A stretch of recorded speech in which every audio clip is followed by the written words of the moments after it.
ആദ്യ അടി ആദ്യ അടി പൊട്ടിയിരിക്കുകയാണ്. വളരെ വളരെ വലിയ രീതിയിൽ ചർച്ച ചെയ്യപ്പെടേണ്ട വളരെ പ്രധാനപ്പെട്ട ഒരു കാര്യം ഇറാനിൽ സംഭവിച്ചിരിക്കുകയാണ്. ചെറിയ കാര്യമൊന്നുമല്ല. നമുക്കറിയാവുന്നതാണ് ട്രംപും ഇലോൺ മസ്കും തമ്മിലുള്ള ബന്ധം. വലിയ ചങ്ങാതിമാരാണ്. ഇടയ്ക്ക് തെറ്റുമെങ്കിൽ പോലും എന്നാൽ പോലും അവർക്ക് രണ്ടുപേർക്കും പരസ്പരം കാണാതിരിക്കാനാവില്ല. അപ്പൊ ഏറ്റവും പ്രധാനപ്പെട്ട ഒരു നീക്കം, ഇറാനിൽ നടന്നുകൊണ്ടിരിക്കുന്ന കലാപത്തിനിടയിൽ ട്രംപ് ഒരു നിർണായക നീക്കം നടത്തി. അതായത് ഇറാൻ ഭരണകൂടം ഇറാനിലെ ഇന്റർനെറ്റ് സേവനങ്ങൾ തടഞ്ഞിരുന്നു. കാരണം തെറ്റായ ഒരുപാട് കാര്യങ്ങൾ പുറത്ത് പ്രചരിക്കുന്നു എന്നുള്ളത് കൊണ്ടും കലാപവുമായി ബന്ധപ്പെട്ടിട്ടുള്ള ദൃശ്യങ്ങൾ പ്രചരിപ്പിച്ച് അമേരിക്കയും ഇസ്രയേലും മുതലെടുപ്പ് നടത്തുന്നു എന്നുള്ള ഒരു ധാരണയെ മുന്നിൽ നിർത്തിയിട്ടാണ് ഈ താൽക്കാലിക ഇന്റർനെറ്റ് ബ്ലോക്ക് ഇറാൻ നടപ്പിലാക്കിയത്.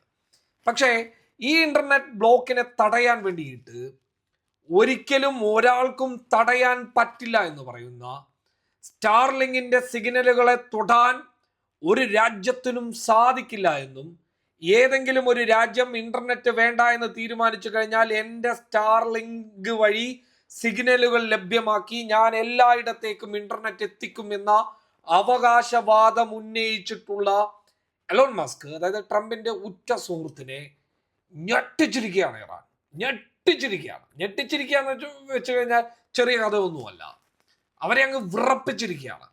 കാരണം അവരുടെ സിഗ്നൽ സംവിധാനങ്ങളെ ഇറാനിലേക്ക് കൊടുത്തപ്പോൾ, അതായത് അത്യാവശ്യം നല്ല വേഗതയോട് കൂടിയിട്ട് ഏകദേശം ചെറിയ 30% ബ്ലോക്കിനിടയിലും അത്യാവശ്യം എല്ലാവർക്കും ഈ സ്റ്റാർലിങ്കിന്റെ സിഗ്നലുകൾ വഴി ഇന്റർനെറ്റ് ലഭ്യമാക്കാൻ തുടങ്ങിയ സാഹചര്യത്തിൽ കൃത്യമായ പദ്ധതിയോട് കൂടിയിട്ട്, അതായത് റഷ്യയുടെ സഹായത്തോട് കൂടിയിട്ട് ഈ പറയുന്ന അമേരിക്കൻ നീക്കം തകർത്തു എന്നുള്ളതാണ്. അതായത് റഷ്യയുടെ ജാമിംഗ് സംവിധാനം, അതായത് ക്രാസുക 4 എന്ന് പറയുന്ന ജാമിംഗ് സംവിധാനങ്ങൾ ഉപയോഗിച്ചു ഇറാൻ ഈ പറയുന്ന ഇന്റർനെറ്റ് പ്ലാൻ, അതായത് എലോൺ മസ്കും ഈ പറയുന്ന ട്രംപും കൂടിയിട്ട് ഇറാന്റെ മണ്ണിലേക്ക് പാഞ്ഞയച്ച അല്ലെങ്കിൽ പറത്തിവിട്ട ഈ സ്റ്റാർലിങ്ക് എന്ന് പറയുന്ന വജ്രായുധം തകർത്തിരിക്കുന്നു എന്നുള്ളത് തന്നെയാണ് ഏറ്റവും പ്രധാനപ്പെട്ട കാര്യം. അത് നിസ്സാര കാര്യമൊന്നുമല്ല. കാരണം ആർക്കും ഈ സിഗ്നലുകളെ തടയാൻ പറ്റില്ല എന്നുള്ള എലോൺ മസ്കിന്റെ വലിയ വാദത്തെ ഇറാൻ അങ്ങ് തകർത്തിരിക്കുകയാണ്. ഇതിലങ്ങ് കലിപൂണ്ട് നിൽക്കുകയാണ് ട്രംപ്. അതാണ് ട്രംപ് ഓരോ മണിക്കൂറിലും പറയുന്നത് ഞങ്ങൾ യുദ്ധത്തിനിറങ്ങും എന്ന് പറയുന്നതിന്റെ പ്രധാനപ്പെട്ട കാരണം ഈ സംവിധാനം അങ്ങ് തകർത്ത് തരിപ്പണമാക്കിയിരിക്കുകയാണ്. അതായത് വ്യക്തമായി പറഞ്ഞു കഴിഞ്ഞാൽ ഈ ജാമിംഗ് സംവിധാനങ്ങൾ ഇറാന്റെ പക്കലിൽ അത്യാവശ്യം ഇറാൻ വികസിപ്പിച്ചെടുത്തിട്ടുള്ള ജാമിംഗ് സംവിധാനങ്ങളുണ്ട്. ആ ജാമിംഗ് സംവിധാനങ്ങൾ ഉപയോഗിച്ചുകൊണ്ട് സ്റ്റാർലിങ്സിന്റെ എല്ലാ സിഗ്നലുകളും ലഭ്യമാക്കാതിരിക്കാനുള്ള എല്ലാ പ്ലാനും ചെയ്തിട്ട് ഏകദേശം 80 മുതൽ 90% വരെ വിജയിച്ചിട്ടുണ്ട് എന്നുള്ളതാണ്. സ്റ്റാർലിങ്ങിനെ സംബന്ധിച്ചിടത്തോളം ഇത് വലിയ നഷ്ടമാണ്, വലിയ തിരിച്ചടിയാണ്. കാരണം ഇറാനെ പോലെയുള്ള ഒരു രാജ്യം, ലോകം ഉപരോധങ്ങളാൽ വീർപ്പ് മുട്ടിച്ച ഒരു രാജ്യം ഇതിനെ പ്രതിരോധിച്ചിട്ടുണ്ട് എങ്കിൽ അത് എലോൺ മസ്കിനെ സംബന്ധിച്ചിടത്തോളം ചരിത്രത്തിലെ ഏറ്റവും വലിയ തിരിച്ചടിയാണ്. ട്രംപിനെ സംബന്ധിച്ചിടത്തോളം ഒന്നുകൂടി വിചിന്തനം നടത്തേണ്ട ഒരാവശ്യമാണ്. അതോടൊപ്പം തന്നെ കലാപകാരികളെ ഇറക്കുമതി ചെയ്ത് മൊസാദിന്റെ ചാരന്മാരെ അടക്കം ഇറക്കുമതി ചെയ്ത് ഇറാനെ തകർക്കാനുള്ള നീക്കത്തിനിടയിൽ അയാത്തുള്ള ഖമാനിയും സംഘവും വലിയൊരു ജനകീയ ഒത്തുചേരൽ നടത്തുന്നു. ഈ ഭരണകൂടത്തെ സപ്പോർട്ട് ചെയ്യുന്ന അയത്തുള്ള ഖമാനിയുടെ നേതൃത്വത്തിലുള്ള ഭരണകൂടത്തെ സപ്പോർട്ട് ചെയ്യുന്ന ജനകീയ പിന്തുണയെ ക്ഷണിച്ചു. ആ പിന്തുണയുടെ ഭാഗമായിട്ട് ഒരുപാട് മനുഷ്യർ, നിങ്ങൾക്ക് ഇവിടെ ഇതിന്റെ ചിത്രം കാണാൻ വേണ്ടിയിട്ട് സാധിക്കും, ഒരുപാട് മനുഷ്യർ അയത്തുള്ള ഖമാനിക്ക് പിന്തുണ കൊടുക്കാൻ വേണ്ടിയിട്ട് വന്നു. കലാപകാരികളടക്കം വിറച്ചു പോയിട്ടുള്ള, കലാപകാരികളടക്കം ഞെട്ടിപ്പോയിട്ടുള്ള ഒരു ദൃശ്യമാണിത്. അതായത് ഇതിന്റെ വീഡിയോയും പുറത്തു വന്നിട്ടുണ്ട്. ആ വീഡിയോ ഞാൻ ഇവിടെ പ്ലേ ചെയ്യാം. അതായത് വീഡിയോ പ്ലേ ചെയ്തുകൊണ്ട് തന്നെ സംസാരിക്കാം.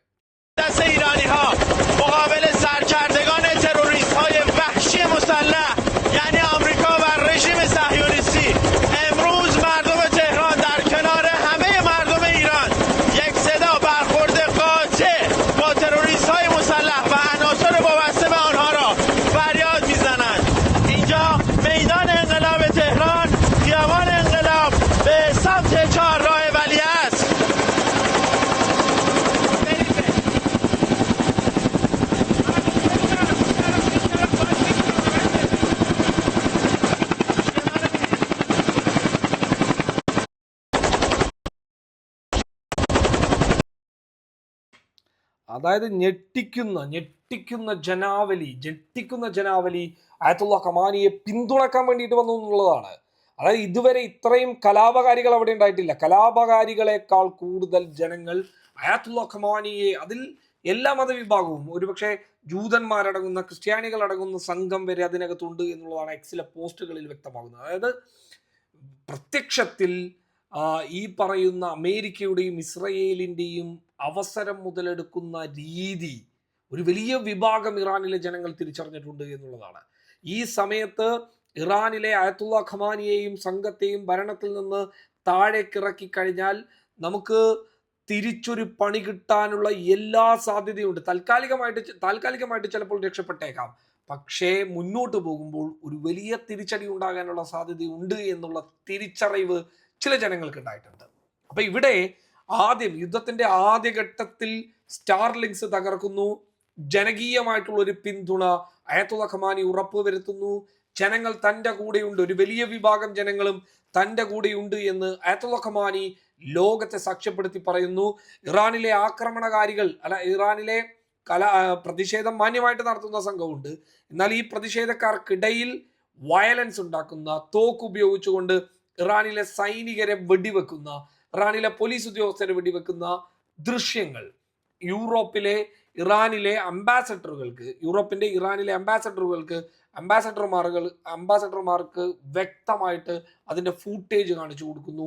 അതിന്റെ ക്ലിയർ ആയിട്ടുള്ള പിക്ചർ ഇവിടെ എന്താ സംഭവിക്കുന്നത് എന്നുള്ളത് ലോകത്തെ വ്യക്തമാക്കാൻ വേണ്ടിയിട്ടുള്ള ഒരു ചെറിയ യോഗം വിളിക്കുന്നു. അങ്ങനെ കൃത്യമായി പറഞ്ഞു കഴിഞ്ഞാൽ തങ്ങളുടെ ഭാഗം ശരിയാണ് എന്ന് കൃത്യമായി വരുത്തി തീർക്കാൻ ശ്രമിക്കുന്നു. പക്ഷെ എങ്കിൽ പോലും ഈ സമയത്തും ഞാൻ പറയുന്നു, ആഭ്യന്തരമായിട്ട് അമേരിക്കയുടെയും ഇസ്രയേലിന്റെയും ഒക്കെ ഉപരോധം കാരണം ഇറാൻ തകർന്നു എന്ന് പറയുമ്പോൾ പോലും ഇറാൻ പ്രോക്സികളെ ശക്തിപ്പെടുത്താൻ ശ്രമിക്കുന്നതിനിടയിൽ രാജ്യത്തിന്റെ ആഭ്യന്തര കാര്യങ്ങളിൽ, അതായത് ഏറ്റവും എല്ലാ കൃഷിയും എല്ലാ സംവിധാനങ്ങളും നടത്താൻ പറ്റുന്ന ഒരു മണ്ണാണ് ഇറാന്റെ മണ്ണ്. ആ മണ്ണിൽ എന്ത് ചെയ്തു കഴിഞ്ഞാലും റിസൾട്ട് ഉണ്ടാക്കാൻ പറ്റുന്ന, ഓയിലാണെങ്കിലും ഇപ്പോൾ ലോകത്തിന് കൊടുക്കാനുള്ള ഓയിൽ സംവിധാനം അവിടെയുണ്ട്, ഗ്യാസ് അടക്കമുണ്ട്. അങ്ങനെ ചുരുക്കി പറഞ്ഞു കഴിഞ്ഞാൽ എല്ലാം കൊണ്ടും നിറഞ്ഞു നിൽക്കുന്ന ഇറാൻ. അപ്പൊ ആ ഇറാനെ കുറച്ചും കൂടി മെച്ചപ്പെടുത്തിയിരുന്നുവെങ്കിൽ, കുറച്ചും കൂടി ആഭ്യന്തരത്തിൽ ശ്രദ്ധിച്ചിരുന്നുവെങ്കിൽ ഈ കലാപത്തെ അടക്കം അയത്തുള്ള ഖമാനിക്ക് തടയാമായിരുന്നു. പക്ഷെ എങ്കിലും ഈ കലാപത്തിന് പിന്നിൽ ഈ അയത്തുള്ള ഖമാനി പറയുന്നത് പോലെ ഒരു ഗൂഢനീക്കമുണ്ട്. ആ ഗൂഢനീക്കം 100% പൊതുജനം തിരിച്ചറിഞ്ഞിട്ടുണ്ട് എന്നുള്ളതാണ് ഈ ആൾക്കൂട്ടത്തിൽ നിന്ന് എനിക്ക് മനസ്സിലായിട്ടുള്ളത്. എന്തായാലും വരും ദിവസങ്ങളിൽ കൂടുതൽ നീക്കങ്ങൾ അമേരിക്കയുടെ ഭാഗത്തു നിന്നുണ്ടാകും. അമേരിക്ക ഒരു യുദ്ധം ലക്ഷ്യം വെക്കുകയാണ്. അമേരിക്ക എന്തായാലും ഒരു യുദ്ധത്തിന്റെ ഒരു മൂഡിലേക്ക് കയറിക്കഴിഞ്ഞിരിക്കുന്നു എന്നുള്ളതാണ്. ആ യുദ്ധത്തിനിറങ്ങി എങ്ങനെയെങ്കിലും ഇറാൻ പിടിക്കുക, ഇറാനിലെ ഓയിൽ ശേഖരണങ്ങൾ തങ്ങളുടെ കൈവശമാക്കുക.